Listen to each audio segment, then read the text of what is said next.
So first of all, we have an air sign in the past. So this is a Aquarius, Gemini, and Libra in your past, also in your present. Aquarius, Gemini, and Libra also in your future. And then we have a water sign, Pisces, Cancer, Scorpio, and Pisces, Cancer, Scorpio showing up in your future. This is quite interesting. I mentioned in the past that, you keep having this person that comes up, the Queen of Swords. So the theme for this week here is you kind of need to look at what is really, really giving you that emotional fulfillment, okay?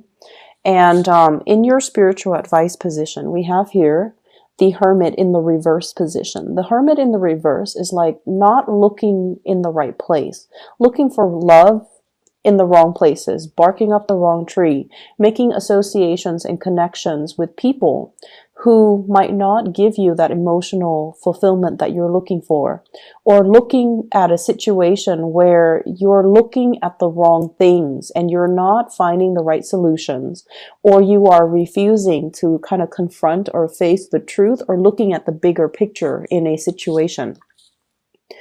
You have in your past an air sign, Aquarius, Gemini, or Libra. This is someone who's very, very clear with their communication.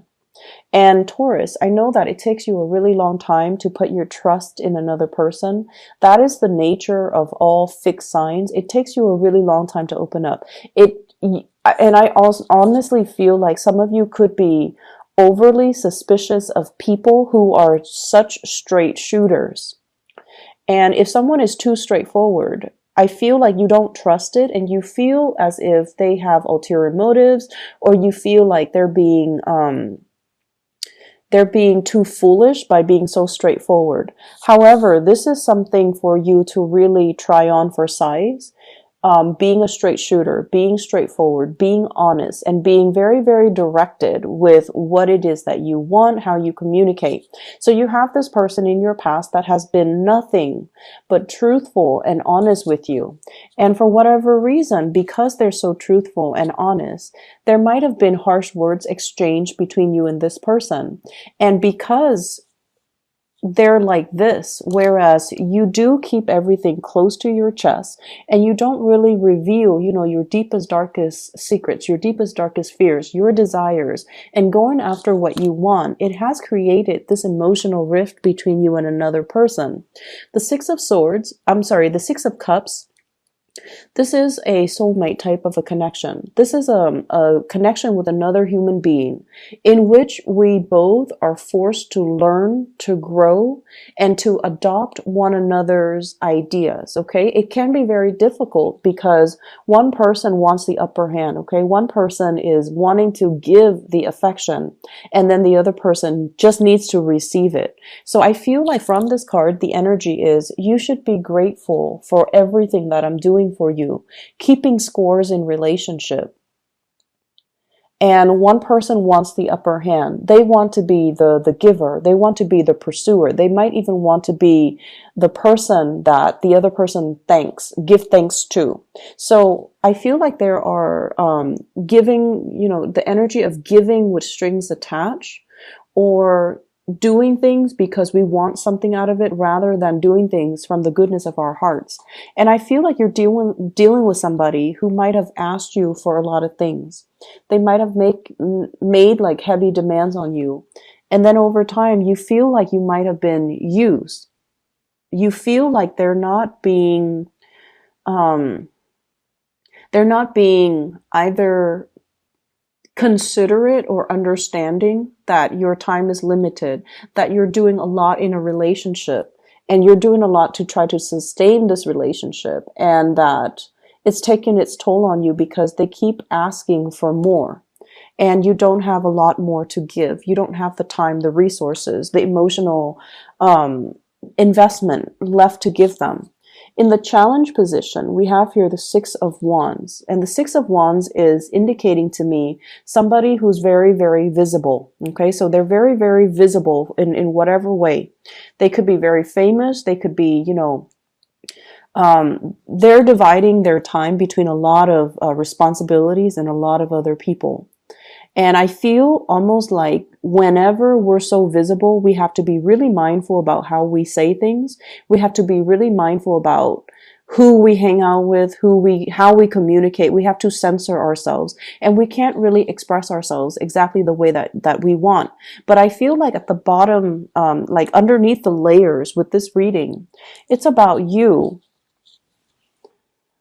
not wanting to, it's sort of like conforming to social expectations, conforming to family expectations, conforming to the expectations of those around you, and not really authentically living in your truth. And on top of that, you have this added pressure of being very, very visible, where you are not free to act in the way that you know how. So the foundation here, we have the Emperor, which once again echoes the same theme. This is a person in a position of authority, and they're not going to overturn, years of tradition. They're not going to overturn a work environment. They're not going to be able to freely act, because it's going to affect everything around them. So I feel like in a way, you're kind of like this pillar of strength and stability. You keep the work situation, you keep the environment, you keep the home unit afloat. You're the person that everybody relies on. And so you're not free to behave and act and emotionally express yourself in the way that you want. You're not able to express bias. You're not able to be emotionally irrational because people depend on you for certain things. And so when you're dealing with this person, possibly the air sign, who wants you to emotionally express, who wants to connect with you, who wants a lot more attention from you, I feel like you are distancing yourself, mainly because the situation, the communication has been too emotionally draining. And then I'm also sensing as well, this person came into your life at a point when you might have had an emotional falling out with another person. So I have here a water sign, Pisces, Cancer, or a Scorpio, someone that is withholding their affection, or they are making very heavy emotional demands on you when you're not able to reciprocate. And I feel like you are caught between two people here, and it's like being caught between a rock and a hard place. One person sees you as someone who's not capable, and the other person really boosts your self-esteem and makes you feel like you can achieve greatness. Okay, I honestly don't know which is which, but I do feel like this air sign, straightforward, and this water sign might be a little bit clingy, codependent, and they're very loving. Water signs are incredibly nurturing, loving, but they're also very emotionally demanding on you, on the people that they love. And so I feel like one person boosts you up, the other person might tear you down. And it's not, the fact is, I feel like there's a switcheroo, there's like a switch in the energies, okay? Because this is upright, but in the outcome position, it's in the reverse. And then this is in the reverse, in the outcome position, they have redeemed themselves and they're moving upright. So it's quite interesting the way that the energy plays out. In your advice position, we have here the Hermit. And this fell out, I believe, for Aries too. So I'm going to clarify for you because I want to see what this is relating to. What are they not seeing, and what do you want them to know about their spiritual advice? Okay, so we have here the King of Pentacles. This is somebody who cares about earthly possessions, who can be a little bit on the materialistic end, and who cares about financial stability. So Taurus, you are the, I want to say like, when your financial foundation is very rocky, I feel like you heavily identify your self-esteem, your competence, and your confidence level greatly with the financial resources that you own. And when it's we have as well the Three of Wands in the reverse. It's almost like you're dealing with a different type of a person. You're dealing with somebody who is like a nomad. They can travel with less. When a situation becomes too difficult, they just pick up and go. They're not bound to earthly possessions. They're not bound to, I'm going to stay and work things out. So I feel like they just up and bounce. Not because they are flaky or unreliable, but because they would rather have peace of mind and be alone in and be happy than being stuck in a situation where they're carrying the brunt of the relationship and their partner is not understanding. So I feel like you're dealing with a different breed of people and you're not used to it.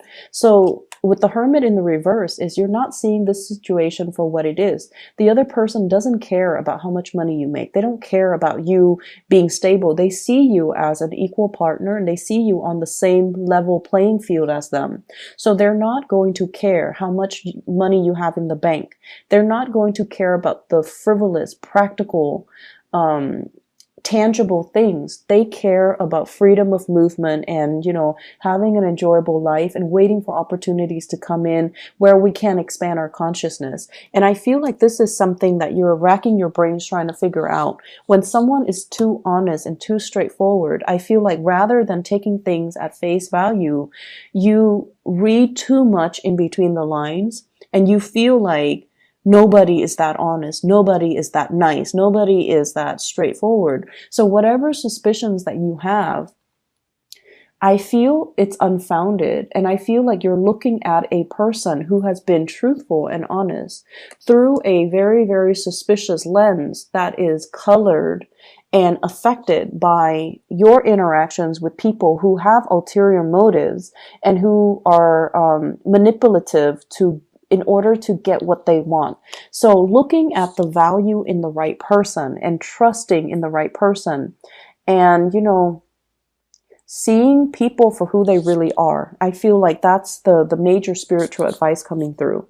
External to your environment, we have here the Judgment card in the reverse. And I feel like there needs to be contact. There needs to be communication. There needs to be kind of like airing out the dirty laundry so that everybody can see what is on display, what's on the table, what are we dealing with, okay? So making decisions in order to clear up the air. So this is all about, that angelic type of a timing where everybody's on board, rallying people to your cause, okay? I feel like many of you are playing the position behind the scenes where you are telling yourself, my hands are tied, I'm not free to act the way that I want. And there's really no excuse for that. With the Six of Wands, you're in a position of authority. People trust you. So whatever you need to say, I feel like you're holding yourself back because you don't want to cause a ruckus. And in your hopes and fears, we have here the Moon card, fear of being deceived. And the thing about being deceived is whenever someone deceives us, we get very, very defensive because, our ego is triggered. And subconsciously, we kind of tell ourselves, they must think I'm very stupid for them to tell me a blatant lie.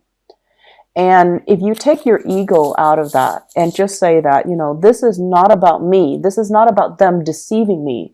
This is more about them having a pathological trait where they are unable to tell the truth to anybody, not just me. Taking your ego out of it and approaching a situation where you are not trying to confront the other person or corner them or get the upper hand, but you're just trying to get at the truth.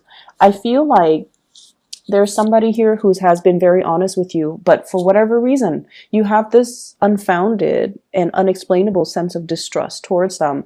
And it's based on the people that you've dealt with in your past. And it's based on, some internal things that unfortunately I feel like you have to work on. Okay. In your outcome position, we have here the Five of Cups. The Five of Cups is looking at a situation for what it is.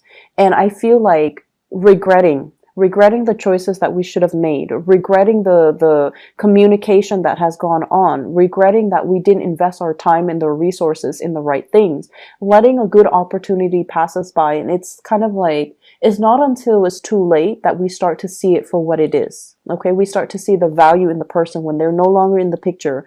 We start to kind of live in the regret. We should have done things differently. We should have seen it for what it is. And we also have as well the Knight of Swords and the Knight of Cups. So once again, the two people coming out and in their positions are switched.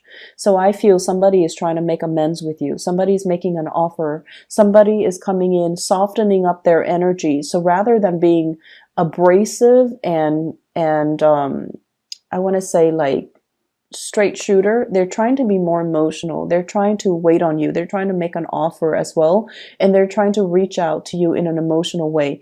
If you have had some disappointments coming in for this week, the disappointments are kind of like a blessing in disguise, because the other person is going to see that you're dealing with a lot, and they're coming in offering assistance, offering their love, and revealing their love to you, because they're trying to cheer you up and they're trying to make things right by you. Okay, so whatever disappointments you're dealing with, think of it as a blessing in disguise. It allows you to kind of like admit, I've been wrong. And then in the process, I feel like the right people will be in the picture to show you that they have your back no matter what, that you have their unwavering support and loyalty. And there's also, love offers, as well as an offer for an emotionally, it's more like an emotional offer. Somebody is opening up to you.